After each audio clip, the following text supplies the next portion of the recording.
When I was a baby, my mom met my sister's dad.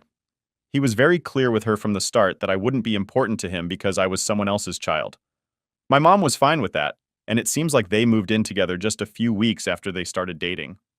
He never became anything to me. He was just the guy my mom was with. When I was 4 years old, they had my sister Katie. By that time, they were married. Katie was always the apple of her dad's eye. She got all his attention and affection. She and I had a very up and down relationship. Sometimes we got along okay, but other times I would pull back, especially when she praised her dad and talked about how lucky we were to have him as our dad. Even though her dad told her that I wasn't his kid and she was the only person in the world who mattered to him, she would still talk about him like he was amazing to both of us. Our mom often told me that I needed to accept that I had a different dad than Katie and that it was okay. She said that kids often have different parents, but are still siblings and should be close. But it was hard for me because Katie got everything while I got nothing. She would often point this out. She'd ask, "Why don't you have nice clothes? Why don't you eat with us? Why don't you come to the amusement park with Dad and me?" She'd tell me to ask for these things. One time she followed me around all day, telling me to ask her dad for new clothes. To get her off my back, I did. But when I asked him, he just looked at me and asked why I was asking him for anything. And that was the end of it. Katie said, I gave up too easily. When my mom got sick and I was a teenager, I decided it was time to tell Katie the full truth so she would hopefully understand. I explained to her that her dad had never been a father to me and that I had always felt like an outsider. But she insisted that her dad was still my dad because he had raised me and that I should treat him like my dad. She completely dismissed everything I told her. But she was just a kid then, so it was understandable. As my mom got sicker, things got even harder. I had to take on a lot more responsibility at home, and I felt even more isolated. My stepdad didn't help me or support me. He only cared about Katie. I moved out just before my 18th birthday, and then my mom died. It came as no surprise to me that I wasn't welcome at her funeral. Katie wanted me there, but her dad made it clear it wasn't the place for me. To be honest, I had a lot of anger towards my mom for the way things had turned out, so I wasn't sad to miss the funeral. 6 years later, Katie's dad was diagnosed with a terminal disease after not taking care of himself. Now I'm 24, and Katie is 20. She called me when they got the news, saying we would need to help take care of him. I told Katie there was no way I was going to help. She said we couldn't just leave him, and that we owed him better than to let him rot alone and unwanted. I told her I owed that man nothing. He hated me and did nothing for me, and I didn't care to comfort him in his final months. Katie was really upset and told me she couldn't do it alone. She said she needed my help because I was all she had in the world. She tried to make me feel guilty, saying that if I didn't help, she would be stuck caring for him by herself. I told her she would need to find others to help her, but I was not going to care for the man who treated me badly just because I wasn't his biological child. This situation is really complicated and emotional for me. On one hand, I understand that Katie is in a tough spot and needs support, but on the other hand, I can't bring myself to care for a man who was so cruel to me. He made it clear throughout my life that I was not his child and that I didn't matter to him. It hurts to think about all the times he favored Katie and ignored me, and now I'm supposed to help him just because he's sick? I've been thinking about all the times he made me feel like an outsider. When I was younger, he never included me in family activities. Katie would always come back from fun trips or outings with him, and I was left behind. She would get new clothes and toys while I had to make do with what I had. It wasn't just about the material things, it was the constant reminder that I wasn't part of his family. Even when my mom was sick, he didn't step up to help me. I had to juggle school, taking care of my mom, and managing the house. He was only concerned about Katie. I remember one time when I asked him for help because I was overwhelmed, and he just told me to figure it out on my own. That was the kind of support I got from him. Now, 6 years later, he's the one who needs help. And Katie is asking me to step in and be there for him. I feel guilty for not wanting to help, but I also feel like I need to protect myself from getting hurt again. I've built a life for myself away from that pain, and going back to help him feels like opening old wounds. So what do you all think? Am I wrong for not wanting to help take care of Katie's dad, even though he's sick and needs help? Should I be doing it for Katie's sake because she needs my support? How can I explain to Katie that I can't do this without hurting her more? Thanks for listening and for any advice you can give. Am I the idiot? Now for the top comments, not the idiot. She was a kid, but she's old enough to know better now. But your mother's idiot for marrying this guy in the first place. Your mom should never have let someone into her life who outright hated you. He stole your childhood and you owe him nothing. You owe her nothing as well. Katie sounds self-absorbed to the point of selfishness. Your stepfather abused you. Your mother allowed the abuse. So sad that you had such a shallow woman as your mother. She turned her back on her 6-month-old baby, sacrificing your emotional needs to secure a husband. That era of your life is now over. So do not let Katie drag you back there. He made it clear that he's not your dad just because Katie lives in her world. Does it make it any less true? Just cut her out of your life permanently. Your sister comes off as a spoiled golden child who has severe issues with empathy and selfishness, or perhaps even derives some kind of satisfaction from watching you suffer. Stop engaging. Walk away. Story 2. So, I gave birth to my son 18 weeks ago, and for most of my pregnancy, I kept it a secret. Only my husband's parents and my sister knew about it. I didn't tell my dad, his wife, or my half-sister, and there are a couple of reasons why. Let me start from the beginning. A few years ago, I thought I was pregnant. I was really excited and told everyone, including my dad and his wife. But unfortunately, I ended up having a miscarriage. It was a really tough time for me, and I was devastated. Instead of giving me the space I needed to grieve, my dad's wife was overwhelming. She kept telling me that was when a girl needed her mom the most and wouldn't let me push her away. She married my dad when my sister and I were young after our mom had died, so she saw herself as filling that mom role. But she was too pushy about it, even after all I had been through. She wouldn't give me space when I asked for it, and my husband had to make her leave our home. This whole experience made me very wary of sharing personal news with my dad's wife.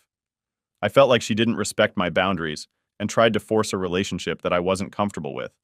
This was one of the main reasons why I decided to keep my pregnancy a secret this time. The other reason is related to my sister. She has 2 kids, and during both of her pregnancies, our dad's wife tormented her with talks about how she'd need her as her mom.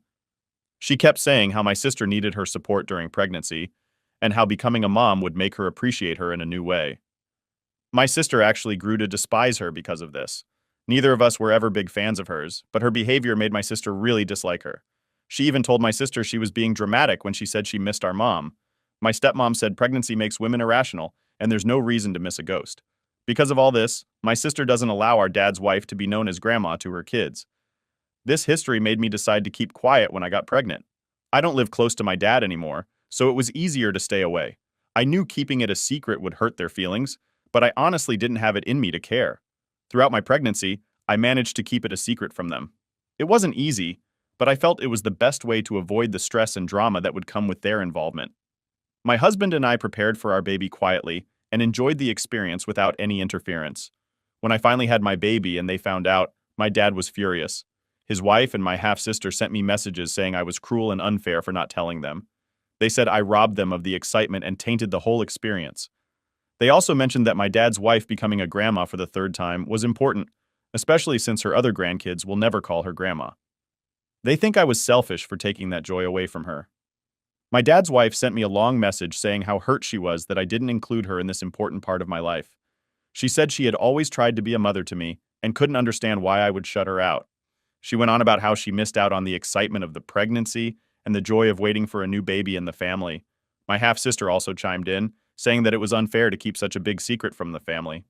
She said she felt excluded and hurt that I didn't trust them enough to share my pregnancy news. She accused me of being selfish and only thinking about myself. My dad called me and expressed his disappointment. He said he couldn't believe I would do something like this, and that it was a betrayal to keep such a big secret.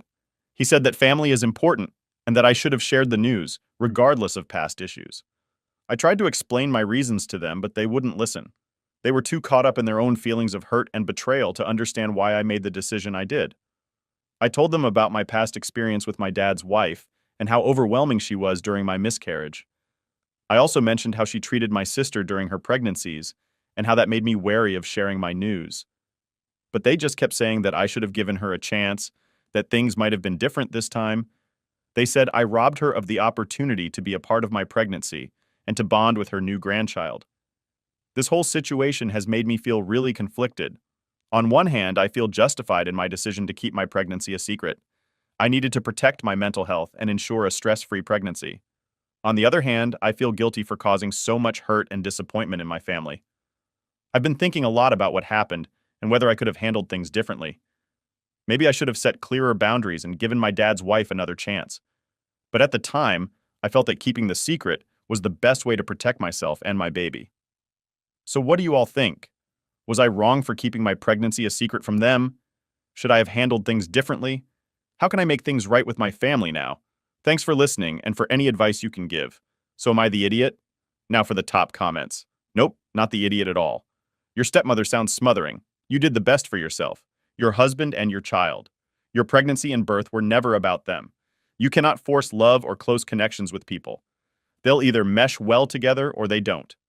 Step-parents who try to replace a dead parent completely will almost always fail to make the bonds they're trying to forcefully forge. But she expecting your baby to call her grandma when it flew out of the delivery room?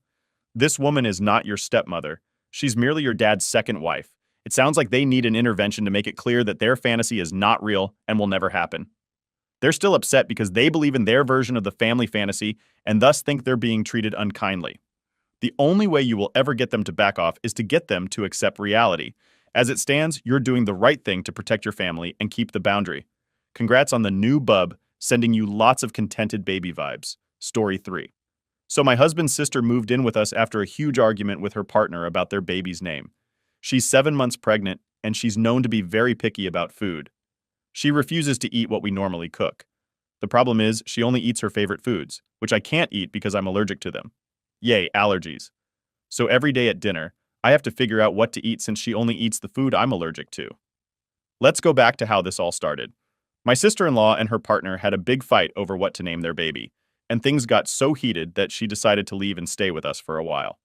At first, I thought it would be okay. I mean, she's family and she needed a place to stay. But soon it became clear that things weren't going to be easy. You see, my sister-in-law is extremely picky about what she eats. She has a very limited list of foods she'll eat, and it just so happens that almost all of them are things I'm allergic to. I have severe food allergies, and I can't eat certain things without risking a serious reaction. So while she's here, we've had to cook separate meals, one for her and one for the rest of us. This has been a real challenge, and it's starting to wear me down. Last night, my husband and I had planned to make 2 separate meals, one for her and one for us. He promised he would handle the cooking so I wouldn't have to worry about it after a long day at work. I was looking forward to this plan because it meant I wouldn't have to scramble to find something to eat. But when I got home after a long, exhausting day at work, I found out that my sister-in-law had convinced my husband to only cook the meal she wanted and cancel the meal we had planned to have. I walked into the kitchen, and there they were, eating together. My husband looked apologetic and said his sister had convinced him to just cook her meal and skip ours. He tried to make it seem like it wasn't a big deal, but it felt like a huge betrayal to me. I had been looking forward to a nice dinner after a long day, and now I had nothing to eat.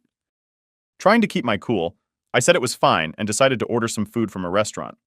I thought that would solve the problem for the night, so I placed an order for delivery. While waiting for my food to arrive, I went upstairs to take a shower and unwind. After my shower, I did some work on my laptop to catch up on a few things, then went downstairs to get my food, which had arrived. When I got to the kitchen, I found my order sitting on the counter.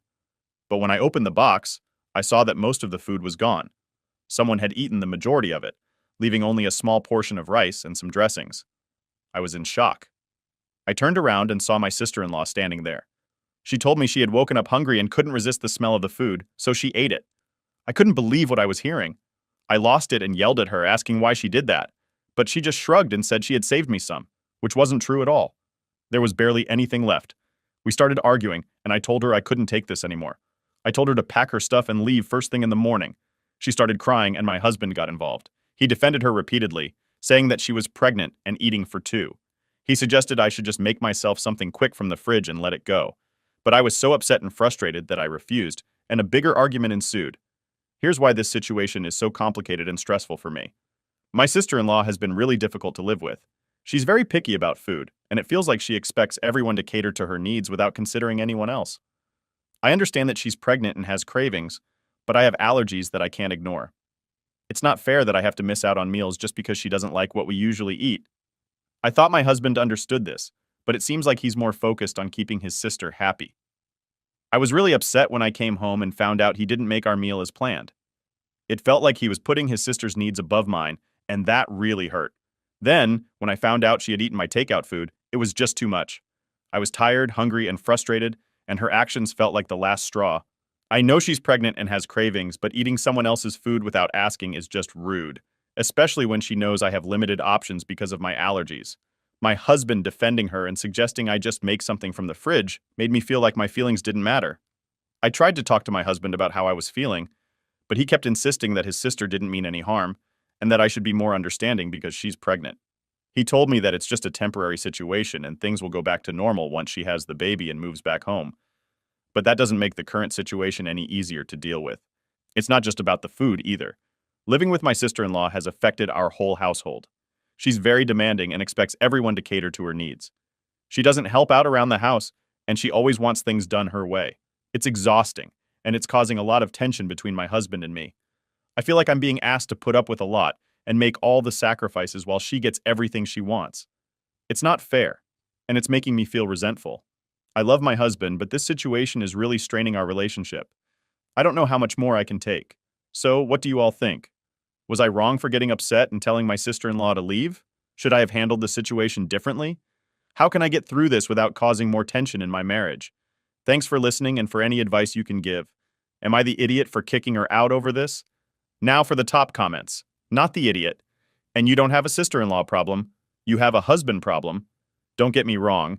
Your sister-in-law sounds like a spoiled, selfish, and entitled piece of work, pregnant or not. But your problem is that your husband is more concerned with their health and happiness than yours. So he needs to get his priorities in the right place. Yeah, like, how exactly was the husband convinced that his wife, whom he promised to make food for and therefore was expecting it, didn't need to eat dinner and didn't need to be told that she'd have no dinner, apparently, literally because she wasn't even allowed the food she got for herself afterward? Sister-in-law is the idiot, but the husband is the bigger idiot. Just throw that whole family away. It's very clear how little they think of you, Opie. I don't get it. Why would you convince your host not to cook for the wife? It makes no sense. How could he be okay with that? I mean, maybe if instead he switched and cooked the same meal for him and his sister and something just for his wife. Where do people keep finding these spouses? Because this is also a woman who left her husband over a fight about baby names. She's obviously insufferable. The leaves because of a disagreement over baby names. I know it's stressful. I have to. But I mean, if one person didn't like the name, it was off the table. And, sorry, Opie, I wouldn't have let her stay in the first place. I would tell her to work it out instead. Her own house to eat our food. Your husband and sister-in-law are completely disrespectful. If I were the Opie, I would ask sister-in-law's husband if I could spend a week at his house since his wife is driving me crazy. I guarantee that both Opie's husband and sister-in-law will resolve all the fights in Brazil. We have a saying that doesn't make sense in English but fits very well in this case. Medicine for crazy is crazy and a half. The only winner here seems to be your brother-in-law who's getting a break from this crap. Story 4. So, my fiancé and I are engaged, and we recently chose our wedding party. My bridesmaids are my 2 closest friends, and his groomsmen are my brother and his 2 best friends. One of his best friends is actually like a big brother to him. Everything was going smoothly until we hit a bump with his family. Let me give you a bit more background. My fiancé has a younger sister who is 4 years younger than him. She's a cancer survivor, and that has really shaped their family dynamics. His parents have always spoiled her and expect everyone else to do the same. She knows how to use this to her advantage. Whenever she wants something and he says no, she throws the fact that she had cancer in his face. She even accuses him of wishing she had died just because he won't do something she wants. This situation has caused a lot of tension in their family. My fiancé has admitted to me that sometimes he really dislikes his sister because of how manipulative she can be. He's not estranged from his family, but he's not very close to them either. He blames his parents for what happened and has a lot of resentment toward them. He said he was mostly ignored as a kid because his sister was sick, and then after she recovered, he was expected to treat her like a princess. He feels his parents ruined her and gave him a really tough childhood. When we started planning our wedding, we talked about our wedding party. My fiancé mentioned not wanting his sister in the wedding. I respected that, especially since, to be blunt, I don't care about her at all. We never hung out or anything. But apparently his sister and his parents were expecting her to be asked to be a bridesmaid. They were all waiting for the invitation after we got engaged. When no invite came, I got personal calls from all 3 of them. First, my sister-in-law-to-be called me. She sounded really excited at first, asking about the wedding plans and what I was thinking for the ceremony and reception. Then she asked about the bridesmaids, and I told her I had chosen my 2 closest friends. She paused for a moment and then asked why she hadn't been included. I explained that I wanted my 2 best friends to stand with me because they've been there for me through everything. She got really quiet and then said she was hurt that I didn't consider her. Not long after my fiancé's parents called, they asked why their daughter wasn't included in the bridal party. I told them the same thing I told her, that I had planned to have my 2 closest friends as my bridesmaids. They argued that she's family and important to my fiancé. I explained that she wasn't close to me, and they were asking me to include her in my bridal party where she didn't belong. They said she's family and should be part of such an important day. His parents weren't happy with my explanation. They called me an idiot and said I should make more effort to include her. They also said nobody belonged in my bridal party more than she did, and that thinking otherwise made me sound like a bully. They kept bringing up all she's been through and how I should be more considerate.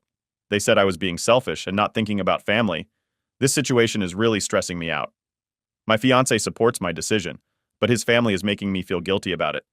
They're making it seem like I'm the bad guy for not including her, even though I don't have a close relationship with her. I feel like they're trying to pressure me into including someone in my bridal party just because she's his sister and a cancer survivor. I understand she's been through a lot, but I don't think that means she should automatically be in my wedding party. My fiancé has a lot of resentment toward his parents for how they treated him growing up. He said they were so focused on his sister that they ignored him most of the time. He feels like he missed out on a lot because of how they treated him. He doesn't want his sister in the wedding party either because he thinks it would cause more drama and stress.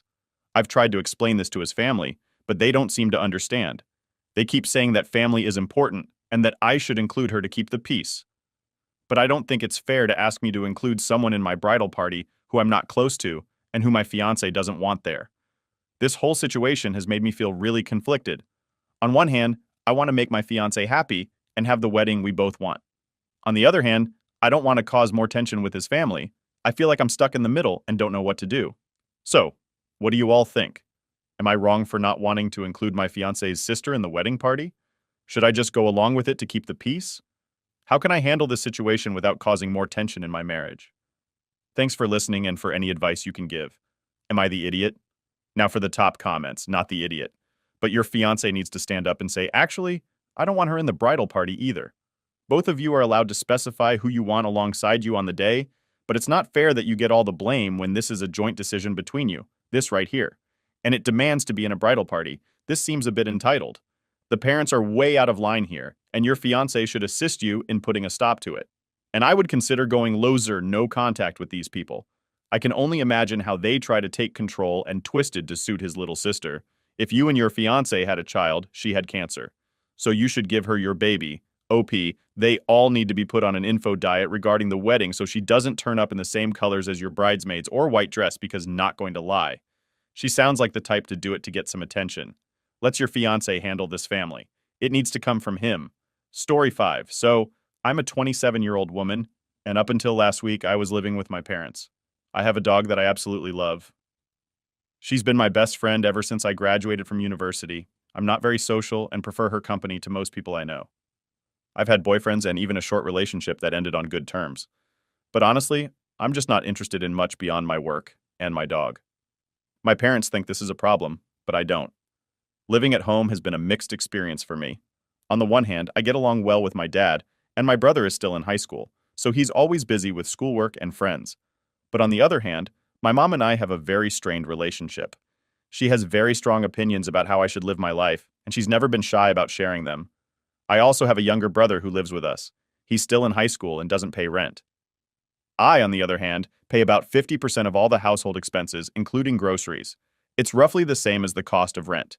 In exchange, I get to live in the basement suite. It's an illegal suite, meaning it's not up to code to be rented out to strangers, but it's fine for a family member because of building codes and stuff. It would cost a lot of money to make it suitable for a renter, so my mom decided I could live there. My mom thinks the reason I'm not actively looking for a husband is because I spend too much time and attention on my dog. My dog does have some health problems, but nothing I can't afford, and nothing that affects her quality of life. Despite this, my mom decided to give my dog away while I was at work. When I came home, my dog was gone, along with all her stuff, her toys, her leash, everything. I completely lost it with my mom. I demanded she tell me where my dog was, or I would call the cops and report her for stealing my dog. Eventually, she told me where my dog was, and I went to get her back. I then returned to my parents' house, packed up all my important stuff, and went to stay at a friend's house. Since then, my dad has been calling and texting me, asking for money for this month's expenses. I told him he should have thought about that when he allowed my mom to give away my dog. My dad lost his job because of the global situation, so they can't afford all the household bills without my help. He told me they'll be out of money in 3 months without my contributions, but after what happened, I don't trust them anymore. To give you more background, my mom has always been very critical of me. She's always telling me that I'm not doing enough with my life, that I should be more social, that I should find a husband, and that I should start a family. But I'm happy with the way things are. I have a job I enjoy, I have my dog who I love, and I have a few close friends who mean the world to me. I don't see why I need to change anything just to fit her idea of what my life should be. My dad, on the other hand, has always been more supportive. He understands that I'm different from my mom and that I have my own way of doing things. But he's in a tough spot right now because he lost his job due to the global situation, and they're struggling to make ends meet. He's been asking me to come back and help with the bills, but I don't know if I can do that after what my mom did. When I found out my dog was gone, I felt like my world was falling apart. My dog has been with me through thick and thin. She's been there for me when I've been sad, when I've been lonely, and when I've been happy. She's always been a source of comfort and joy for me. So when I came home and found out she was gone, I was devastated. All her things were gone too. Her toys, her leash, her bed. It was like she had never been there. I confronted my mom about it, and she was unapologetic. She said she was doing what was best for me, and that I needed to start focusing on finding a husband and starting a family. She said my dog was a distraction and that I needed to get my priorities straight. I was furious. I told her that my dog was my family and that she had no right to take her away from me. I told her that if she didn't tell me where my dog was, I would call the cops and report her for stealing my dog. Eventually, she told me where my dog was, and I went to get her back. I then returned to my parents' house, packed up all my important stuff, and went to stay at a friend's house. Since then, my dad has been calling and texting me, asking for money for this month's expenses.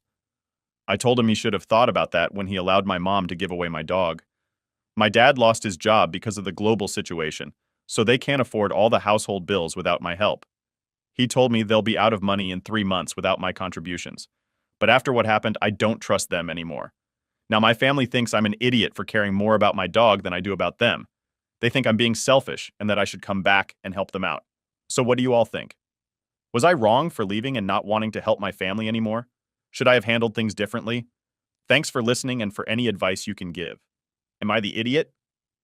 Now for the top comments. Not the idiot. Your parents are absolutely taking advantage of you.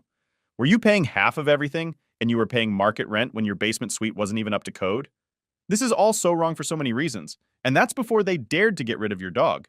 They deserve absolutely everything that's coming to them. Whatever you do, never give them another set. I'm just so glad you could get your dog back and that the two of you can move somewhere that you're both comfortable with and safe. They can move into the basement and rent out the room upstairs. Problem solved.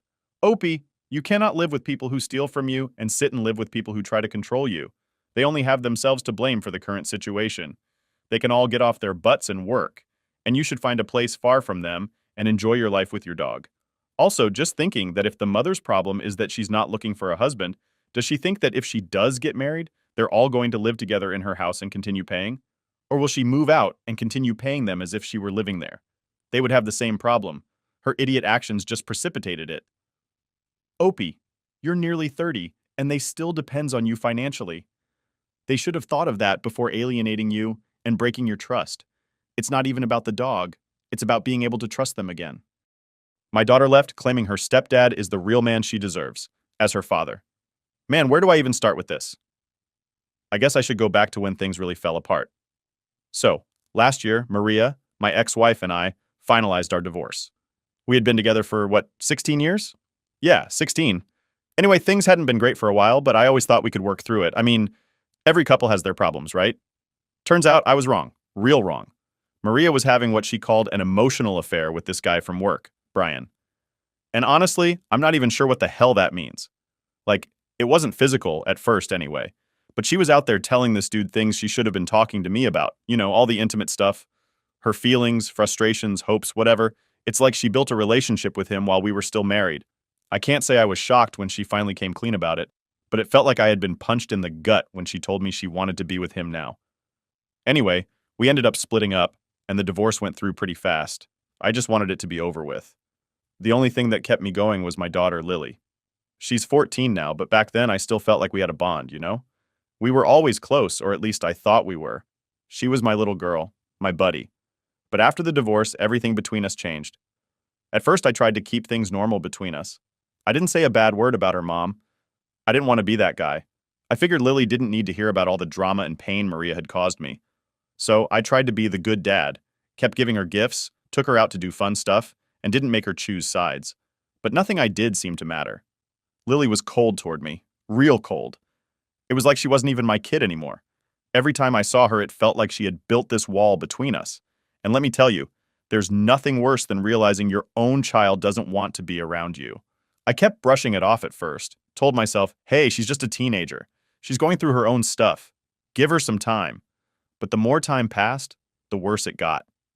I remember one time I got her this necklace for her birthday, something she'd been wanting for a while. She took it, barely said thanks, and that was it. No smile, no excitement, just nothing. That hurt, but I kept telling myself she'd come around eventually. Then one day, it happened. The day that still messes with my head. We were sitting in the car. I think I had just picked her up from her mom's house. We weren't talking much, like usual, and out of nowhere, she says, you know, Brian's the dad I deserve, not you. I didn't even know how to react. I was stunned. Like, what the hell do you even say to that? I remember my throat tightening up, like I couldn't breathe for a second. I just kind of stared at her, waiting for her to say she was kidding or something, but she didn't. She just sat there looking out the window like it was no big deal, like she hadn't just shattered my entire world in one sentence. I pulled the car over to the side of the road because I didn't trust myself to keep driving after hearing that. I couldn't process it. My own daughter, telling me that this guy, this Brian dude, who had been in her life for, a few months, was a better father to her than me, the guy who raised her for 14 years. I wanted to say something, anything, but the words wouldn't come. I just sat there in silence, trying to wrap my head around what had just happened. And the worst part? She didn't even seem to care. She just sat there, scrolling on her phone like it was nothing, like I didn't matter anymore. I dropped her off at her mom's place without another word. I didn't even get out of the car. I just waited for her to leave, watched her walk away, and then I lost it. I got home that night, and it all hit me at once. Everything. The divorce, the betrayal, my daughter siding with this new guy over me. It was like the whole world was collapsing around me, and I had no way to stop it. I didn't go to work the next day. I couldn't. I just needed time to be alone and think. Well, more like not think, because every time I tried to figure out how it had come to this, I couldn't make sense of it. Lily's words kept playing in my head over and over. Brian's the dad I deserve. It was like someone had taken a knife and twisted it in my chest. I kept asking myself what I had done wrong. Where did I mess up? How could the daughter I loved so much think so little of me? After a couple of days, I realized I had to make a choice for my own sanity. I couldn't keep going like this, trying to force a relationship with someone who didn't want it. As much as it hurt, I decided I needed to pull back. Emotionally, financially, all of it. I wasn't going to keep bending over backward for someone who clearly didn't care about me. That night, I sat down with all my financial documents and made the first big decision. I removed Lily as the primary beneficiary from all my accounts. That meant my life insurance, my 401k, everything. I know it sounds harsh, but at that moment, I realized I had to protect myself. If she didn't want me in her life, I wasn't going to keep putting her first. Instead, I made my sister Rebecca the beneficiary.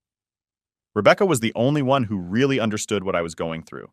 She'd been there for me through the divorce, listened to all my rants about Maria and Brian, and never judged me for any of it. She had been through her own tough breakup a few years back, so she got it. Once I made that change, I felt a little better, like I was finally taking control of my life again. I didn't owe Lily anything beyond what I was legally required to give her, and that's how I was going to handle things from now on.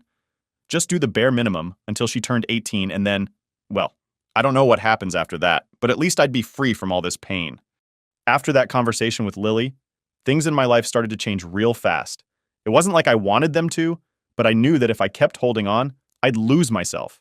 I mean, when your own kid basically says, I don't need you anymore, what are you supposed to do? I wasn't going to beg her to let me be her dad. I tried that for months, and it got me nowhere. So I made the decision to pull back, emotionally and financially. It was time to stop pretending everything would magically go back to how it was. I guess the first person I told about all this was my sister Rebecca. She's my rock, man. She's been through her own crap, so she always knows what to say. I remember going over to her place one afternoon and just laying it all out for her.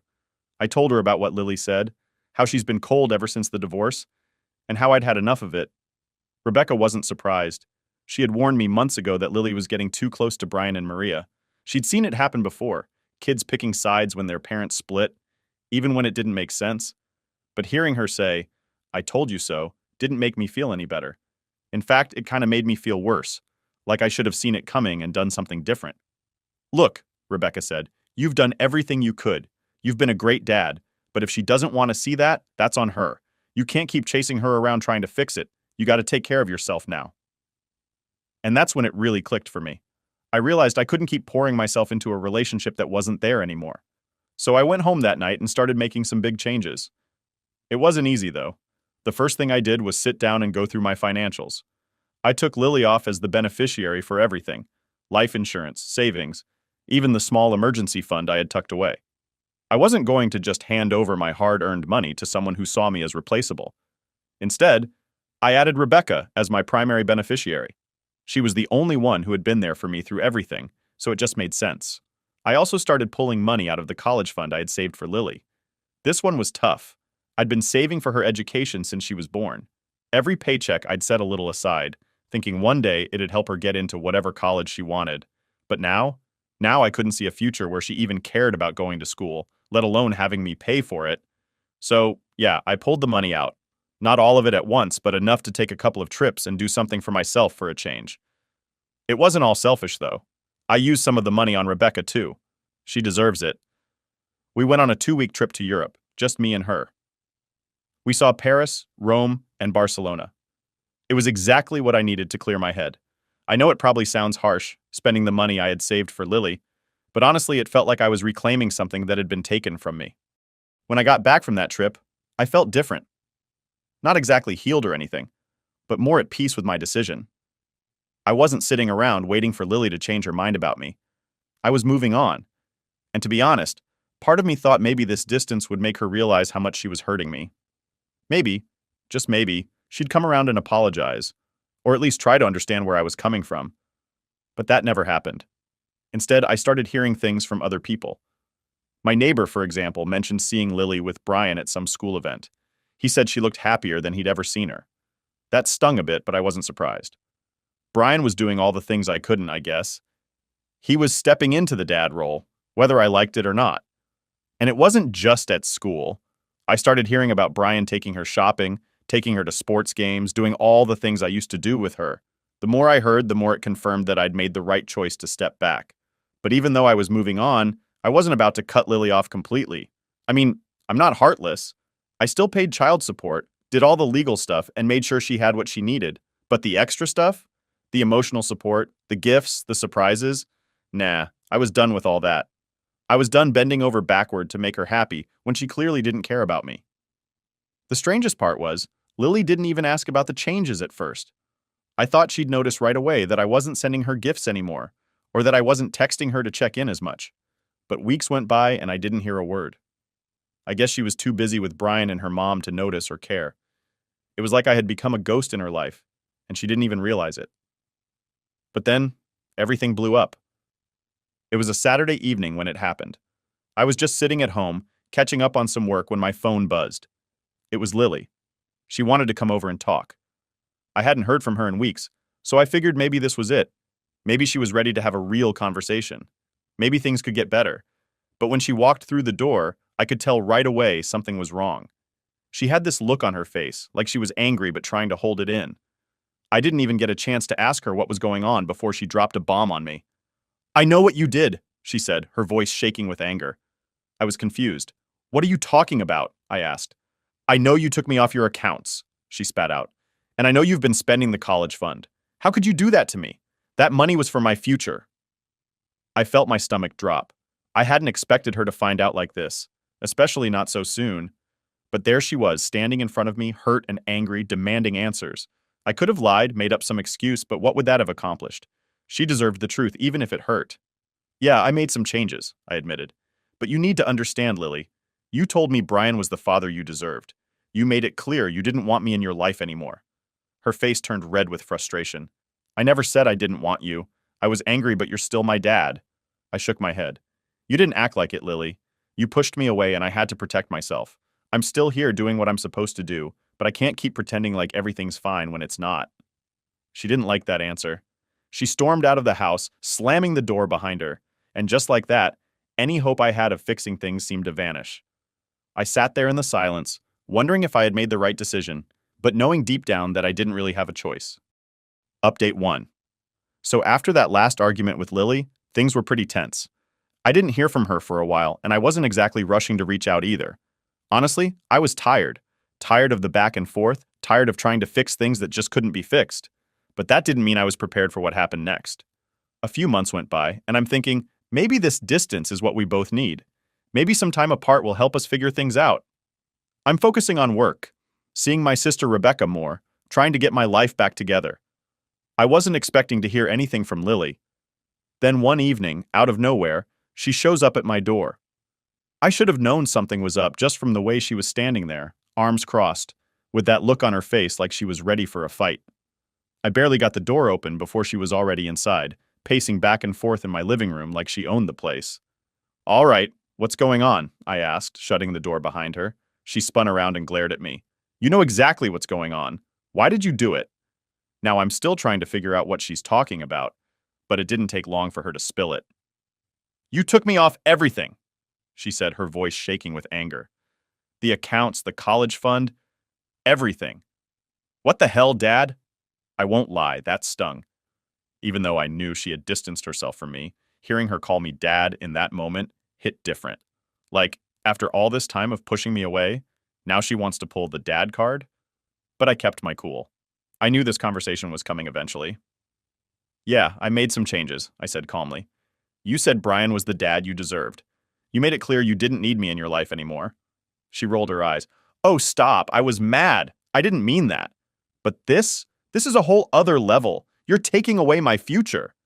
That's when it clicked. It wasn't about the relationship between us. It wasn't about her missing me or feeling like I wasn't there for her. No, this was about the money, the college fund, the accounts, everything I had been saving for her future. She was pissed because she found out that I'd been using it for myself and for Rebecca. "Lily, I didn't just wake up one day and decide to cut you off," I told her. "You made your choice. You chose your mom. You chose Brian. I had to protect myself." "You're supposed to be my dad," she shouted, her voice cracking a little. "You're supposed to take care of me no matter what." That's when I lost it a bit. I didn't yell, but I definitely wasn't as calm as before. "Take care of you?" "I tried, Lily. I tried for months after the divorce to keep us close.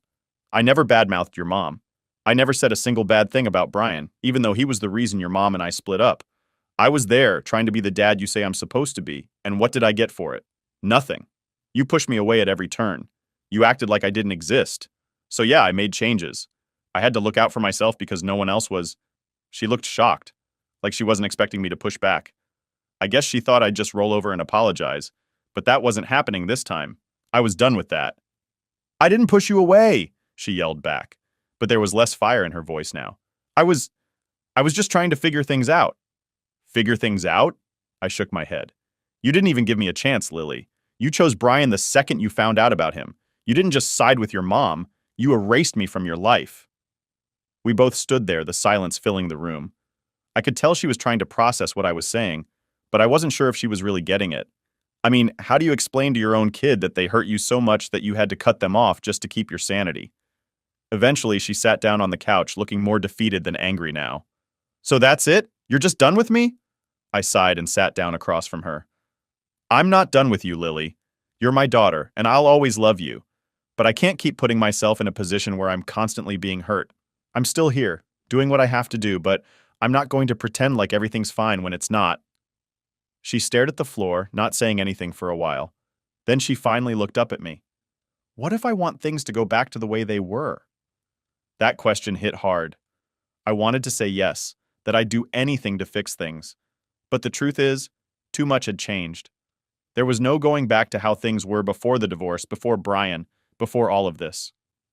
"Lily," I said carefully, "we can work on rebuilding things, but it's going to take time, and it's going to take effort from both of us. I'm not just going to jump back in and pretend like none of this happened." She nodded, but I could tell she wasn't really satisfied with that answer. I don't think either of us was. But it was the best I could offer. I couldn't go back to being the dad who just gave and gave without getting anything in return. After a few minutes, she stood up to leave. "I need to think about all this," she said quietly, not making eye contact. "Take all the time you need," I replied, trying to stay calm, even though part of me was screaming inside. She walked to the door, paused for a second like she was going to say something else, but then just left without another word. And that was it. Another confrontation. Another unresolved conversation. But this time, it felt different. There was no door slam, no angry outburst. Just silence. I sat there for a long time after she left, thinking about everything. I wanted to believe that maybe this was the start of something better between us, but honestly, I didn't know. I'd been let down so many times that it was hard to have hope anymore. All I knew was that I had to stick to my decision. I couldn't go back to how things were before. If she wanted a relationship, she'd have to meet me halfway. And if not, well, I'd done all I could do. The rest was up to her. Update 2. So, after Lily left my house that night, I thought maybe things were finally starting to calm down. We had the confrontation, said what we needed to say, and I figured she'd take her time to think things through. I didn't expect some miracle where she'd call me the next day, but I thought the worst was behind us. But of course, I was wrong. Because a few days later, I got a call from someone I really wasn't looking forward to hearing from, Maria. Now, to be fair, we've kept things pretty civil since the divorce. Mostly because we had to for Lily's sake. We weren't friends or anything, but we weren't screaming at each other either. But this call? Yeah, this one wasn't civil at all. It was a Thursday night, and I had just finished cleaning up the kitchen when my phone started ringing. I saw her name on the screen and immediately had that sinking feeling in my gut. Like, why would Maria be calling me now? She never calls unless it's about something serious, and I was not in the mood for more drama. But I picked up, and right away, she starts in with the attitude. Why are you doing this to our daughter? That's how she opened the conversation. No hello, no how are you, just straight into accusations. I sighed and leaned against the counter. What are you talking about, Maria? She huffed like I was supposed to know exactly what she meant. You know exactly what I'm talking about. Lily came home upset because you took her off your accounts. She's been crying for days, saying you don't care about her anymore. Now, at this point, I'm already annoyed. Not because Lily's upset.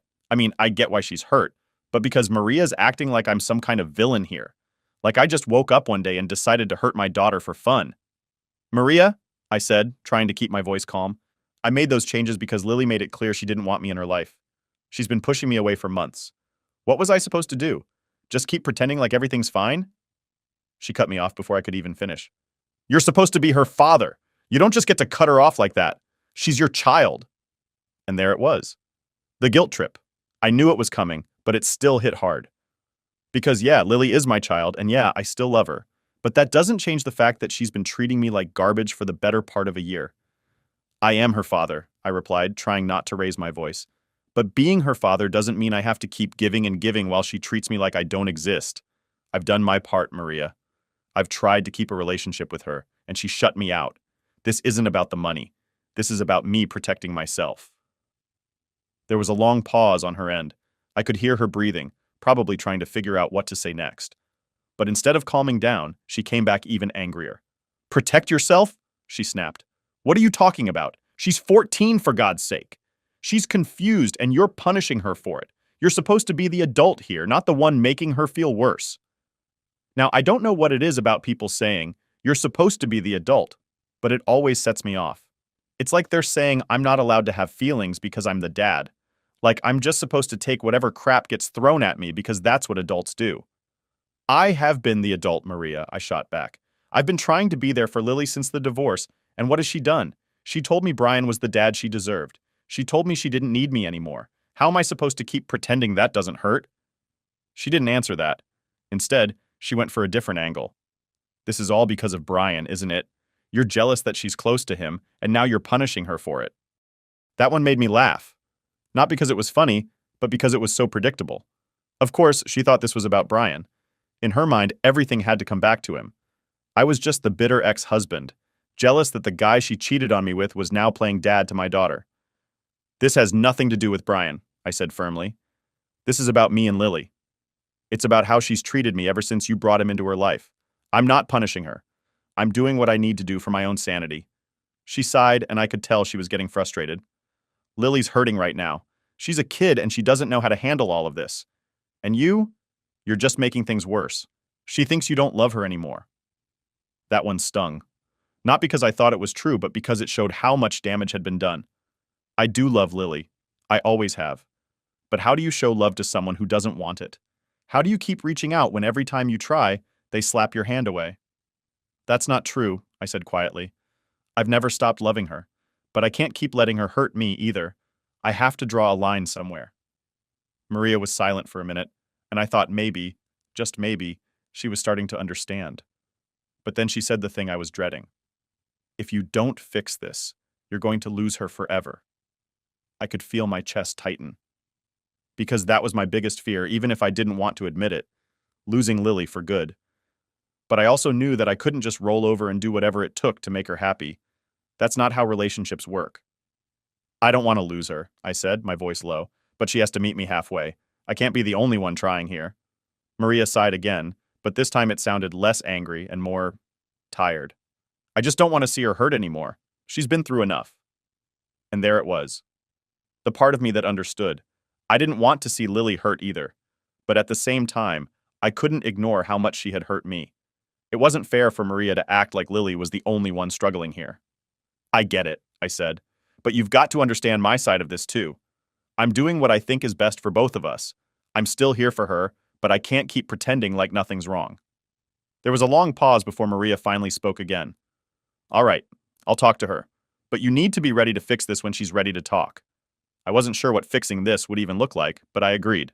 I'm ready, whenever she is. And with that, the call ended.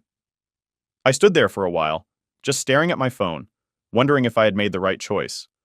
I didn't know if things would ever be fixed between Lily and me, but at least now, there was a glimmer of hope that maybe we could start over, someday. Update 3. After that call with Maria, I thought maybe things would start shifting. Like there'd be some kind of progress or something, even if it was small. I had told her everything, my side of things, why I did what I did, why I needed to protect myself, and while she wasn't thrilled, at least she said she'd talk to Lily. So, I waited, and waited, but nothing happened. Days went by, and I heard nothing from either of them. It was frustrating. On the one hand, I knew I had made my choice. I had set boundaries, and those boundaries were important to me. But on the other hand, there was still this huge part of me that was hoping Lily would come around. Maybe she'd show up one day and say she understood, or at least that she wanted to talk. But that day never came. Instead, I got another surprise. One afternoon, I got home from work, and there was an envelope on my doorstep. No note, no return address, just an envelope with my name on it. I brought it inside, figuring it was some kind of official paperwork or bill, but when I opened it, my heart sank. Inside was a letter from Lily. I don't know why, but my hands were shaking when I opened it. I guess part of me was scared of what she might say. Maybe it was going to be a hate-filled letter about how I'd ruined her life. Or maybe it was something else entirely. Either way, I wasn't prepared for what I read. The letter wasn't long. In fact, it was pretty short and to the point, but it was enough to stop me in my tracks. Dad, it started. I've thought a lot about what you said. I don't agree with everything, but I get that you're hurt. I'm hurt too. I don't know how we got here, but I don't think we can fix it. I've decided to move in with Brian and Mom full-time. I won't need you anymore, and I'm changing my last name to Brian's. This is what's best for me. That was it. The letter ended just like that. Simple, cold, and straight to the point. She didn't want me anymore. She didn't need me anymore, and she was making it official by taking Brian's last name. I sat there at the kitchen table for what felt like forever, just staring at the letter. My mind was racing, but my body felt like it was frozen. She was gone. Just like that. I mean, I knew things were bad between us, but I didn't think it would come to this. I didn't think she'd actually go as far as to take his name, to literally erase me from her life. The worst part? I didn't know how to respond. I'd spent so long fighting for her, trying to keep her in my life. But now she was making it clear she didn't want that. She had made her choice. Brian was the dad she deserved, not me. I didn't call her. I didn't call Maria. I didn't call anyone. I just sat there, staring at the letter, feeling like the ground had been pulled out from under me. What do you even do when your own kid tells you they're done with you? For the next few days, I felt like I was in a fog. I went to work, did what I had to do, but it felt like I was on autopilot. Every time I thought about the letter, I got this tight feeling in my chest. I couldn't shake the idea that I had somehow failed. Maybe if I had done things differently, if I had fought harder for our relationship, if I had given more, maybe things wouldn't have ended up like this. But then, Rebecca came over one evening. She noticed something was off right away, and of course, I ended up telling her everything. I showed her the letter, expecting her to say something like, "It's going to be okay," or "You'll work things out eventually." But she didn't. Instead, she just looked at me and said something I wasn't expecting. "You didn't fail, you know." I looked at her confused. What are you talking about? Of course I failed. My own daughter doesn't want me in her life anymore. Rebecca shook her head. No, you didn't fail. You did everything you could. You gave her space, you set boundaries, and you tried to have a relationship with her. But at the end of the day, she made her own choice. This isn't all on you. I wanted to believe her. I really did. But it's hard to shake the feeling that you've somehow screwed up when your kid chooses someone else over you. Still, what Rebecca said made sense. I had done what I could, and Lily had made her decision. It wasn't my job to fix everything, especially when she wasn't willing to meet me halfway. Over the next few weeks, I started to accept that this was the reality now. Lily was gone, and I had to move forward. I wasn't going to chase her down or beg her to come back. I'd already done that, and it didn't work. She had made her choice, and I had to live with it, no matter how much it hurt. But then, just when I thought things had finally settled down, I got another call. This time, it wasn't Maria. It was Lily. And this time, it wasn't a confrontation or a fight. It was worse. "Dad," she said, her voice softer than I'd heard it in months.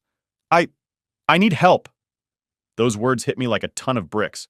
After everything, after the letter, after the decision to take Brian's name, after all of it, she was calling me, asking for help. I didn't know what to say at first.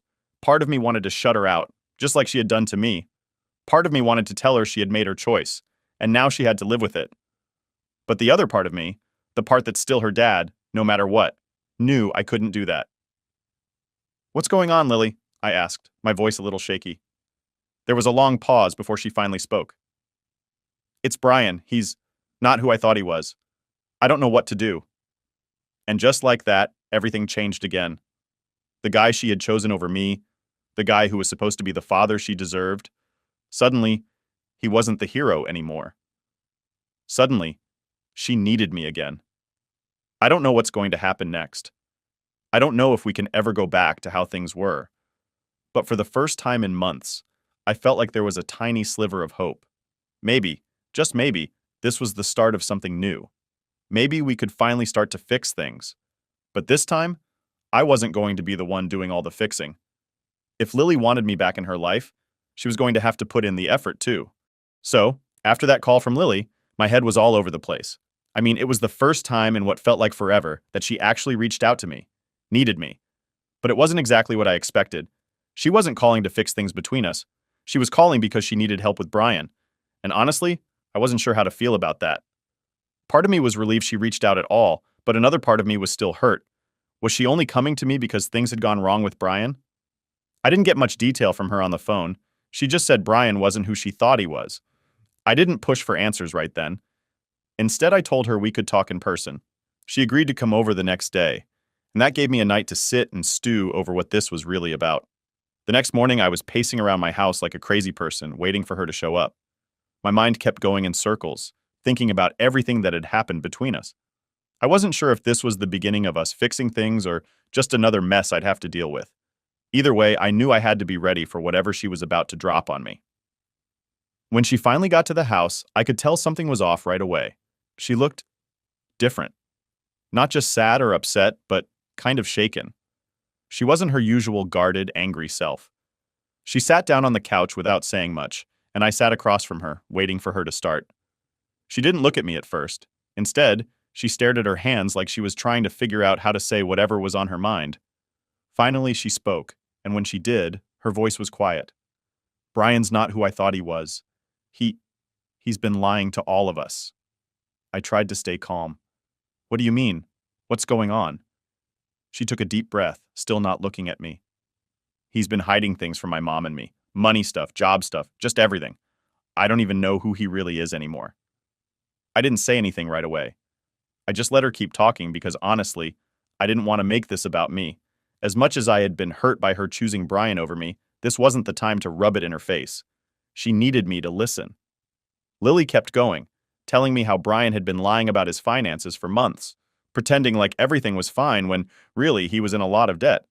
Apparently, he had been using money that wasn't his and keeping it a secret from both her and Maria. Now everything was starting to fall apart, and they didn't know what to do. "I trusted him," she said, finally looking up at me with tears in her eyes. "I thought he was better than you, and now everything's just falling apart." That hit me hard. Not because of the comparison, but because this was the first time she had admitted to being wrong. And while part of me wanted to feel vindicated, I didn't. I just felt sad for her. Because as much as I wanted to say I told you so, I knew that wasn't going to help. She was already dealing with enough. Lily, I said, keeping my voice as steady as I could, I'm really sorry you're going through this, but you need to know that no matter what, I'm still here for you. I always have been. She didn't say anything for a minute, but then she nodded, wiping away her tears. It wasn't the dramatic reunion I had imagined, but it was a start. Maybe this was the moment we'd finally begin to heal things between us. Maybe now, with Brian out of the picture, we could actually rebuild our relationship. I didn't know what was going to happen next, but for the first time in a long time, it felt like there was a small chance we could move forward. Together.